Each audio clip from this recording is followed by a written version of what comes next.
Am I the asshole for not wanting all of my fiance's large family at my wedding? My fiance and I got engaged a month ago. For the most part, he is not all that interested in wedding planning. However, there is one major part of our wedding that is causing lots of issues between us, and that is deciding how large of a wedding we should have. I've always imagined a medium-sized wedding of maybe 60 guests. The idea of planning and paying for a wedding with 100 plus sounds exhausting and wouldn't create the wedding I've always dreamed of. The problem, however, is that my fiance has a very large family that are all fairly close. He has 6 full siblings, 3 older half-siblings, 4 younger half-brothers, 3 step-siblings, plus 2 former step-siblings he's close to. He has Julie, what did you do? God damn it, Julie. He has 14 nieces and nephews and 6 great nieces and nephews. Damn, okay, she wasn't kidding when she said big family. This is like immediate family, too. This isn't like your cousins and their plus ones. Yeah, this is just his siblings. Wow, and nieces and nephews. Julie, what? His dad is one of 9, so he has lots of cousins, first, second, third. He has 3 living grandparents plus 4 step-grandparents and 3 living great-grandparents. Who? This man is like a freak of nature in like a good way. Like, how could you be an adult with that many kids, that many great-grandkids, and living grandparents and great-grandparents? How old are these people? Wait, so he has living great-grandparents. So they have great-grandparent, grandparent, parent, niece and nephew. And then great niece and nephew. So that's 1, 2, 3, 4, 5. Generations. 5 generations. Chilling at the wedding. That's insane. Julie, no. That's insane.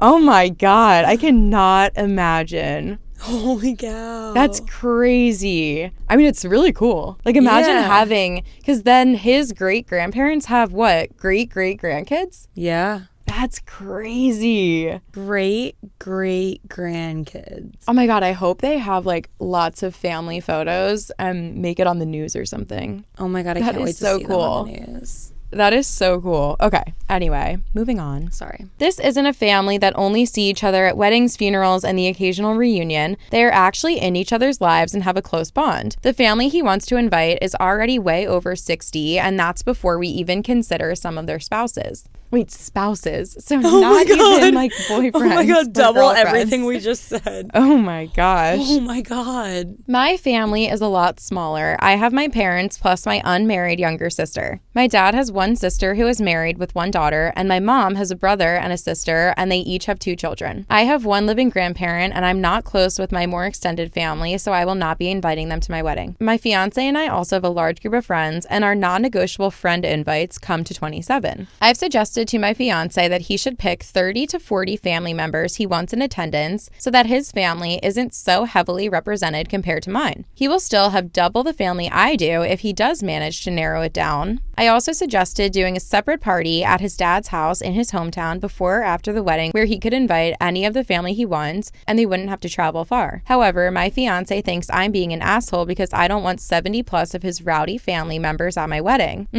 So now the truth is coming out. She is kind of being an asshole. Okay. One of my friends also agrees with him and thinks a larger wedding will be fun and that my fiance won't enjoy the day as much if he feels there's people missing. My future father-in-law has also been pressuring me about a larger wedding and has offered to pay to facilitate this. I was just going to ask if he was going to pay for it. I don't think I'm being an asshole about this, and neither do my parents. They agree that the groom's family shouldn't so heavily outweigh mine. Am I the asshole?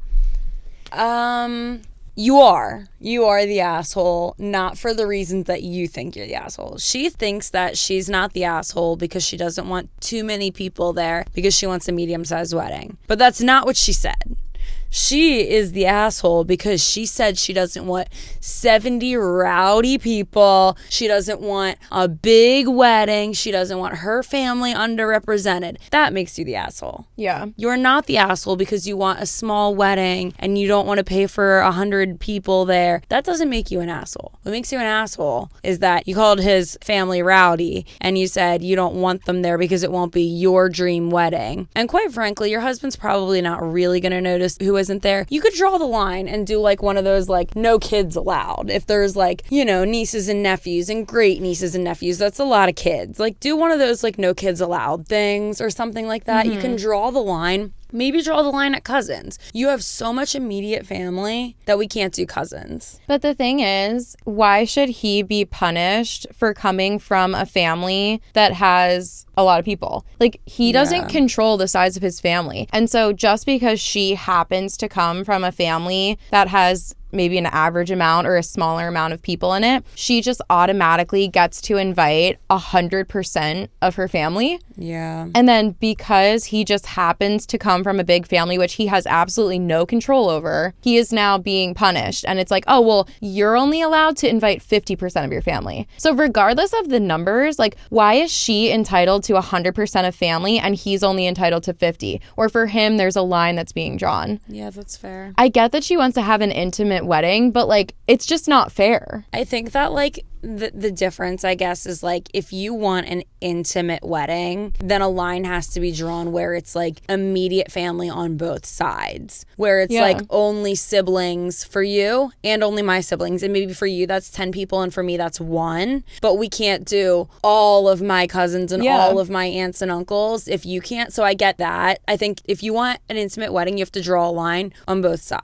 Yeah, I agree with that too. Totally. So if you want the intimate wedding, work it out with your fiance. Do not just like call his family rowdy. And I mean, because we have that. We have a rowdy, oversized, extended family. And if I wanted an intimate wedding, I wouldn't invite all of my cousins and aunts and uncles and plus ones. Well, you couldn't. There's no way to have intimate plus invite everyone. And plus our family, then 27 friends. Like, I know that my non-negotiable friends is going to be like that. And then plus my fiance's non-negotiable friends. Yeah. So it's like, people have to get cut somewhere here. And if that means you have to sacrifice as well, then you have to do it. It's part of being married. I feel like they both have to sacrifice if she's going to make him cut family members. Yeah. But it also is sad because she said that they're not a family that only sees each other once in a while. He's genuinely close with all these people. That's what makes it hard. I feel like also intimate could mean different things to different people. Yes. So for some people, saying I want an intimate wedding means that the only people there are people that they're close with. And then for some people, intimate means a small number of people. Yeah. So to him, he could be like, yeah, I do want an intimate wedding where everyone there I am close with. So I'm not going to invite my second cousins that I never see, but I am going to invite my second cousins that I'm close with. Yeah. So they also are just not on the same page when it comes to that. Yeah.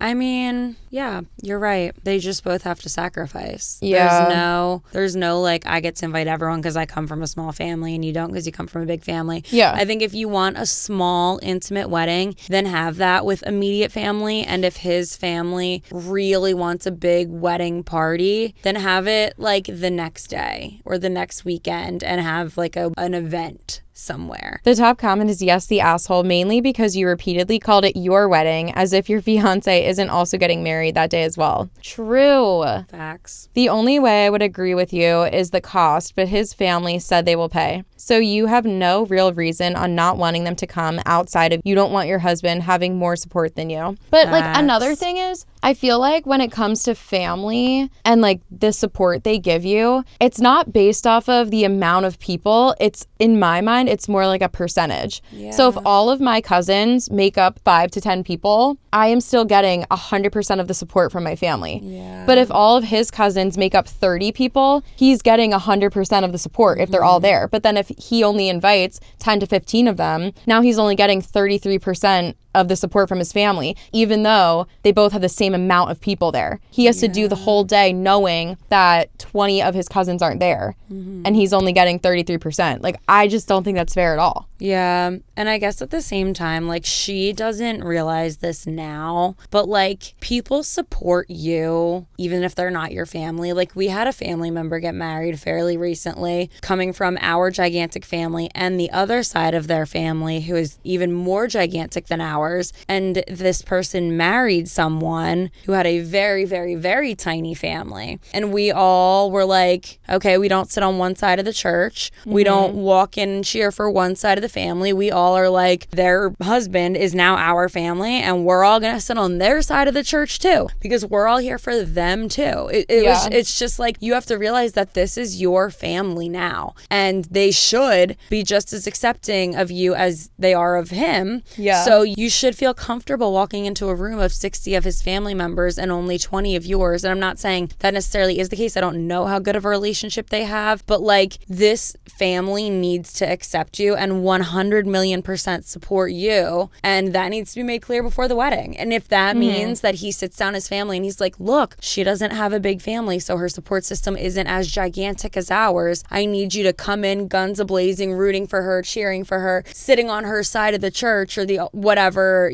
wherever the ceremony is. Like, they should be open to that. And for the most part, they probably would be. It sounds like if his family's this close, they probably would be supportive of whatever he said. So like, she needs to be a little more open-minded to that too. Yeah, that's such a good point. Like, they should be dealing with it prior, just in the way that they plan. And it's like, I feel like when it comes to weddings, so many people are like, this is what weddings are. It's like traditional. It's in a church. The bride's family sits here. The groom's family sits here. At the reception, the DJ goes, who's here for the bride? Make some noise. Who's here for the groom? Make some noise. Who's ready to party? It's like none of that. Do that. Some people do. I've never heard that at a wedding. That's some people wild. Do. The same thing with the church. It's like, you don't have to do that. Just because some people do doesn't mean you have to. You're in a different situation than a lot of other people. Your husband's family is going to be 10 times the size of yours. Yeah. So mix up in the church. Get one of those little cute signs that says, we don't pick a side. It says like, pick a seat, not a side. We're all family when the knot is tied, or something like that. Wow. Solution. You're done. And then you don't have to pay for shit because your father-in-law's paying for everything. So in the end, you're really lucking out. Facts. I mean, I still get where she's coming from, because she wants this intimate wedding. Right. But you fell in love with a guy and you want to marry a guy that has a big family. Yeah. So you either need to not marry him or accept the new reality of your life, which is you're going to be having an intimate wedding that's going to include every single person in your husband's family. Yeah. And they're now your family. So instead of crying that her husband's whole family is going to be there, she should be happy that their whole family can be there.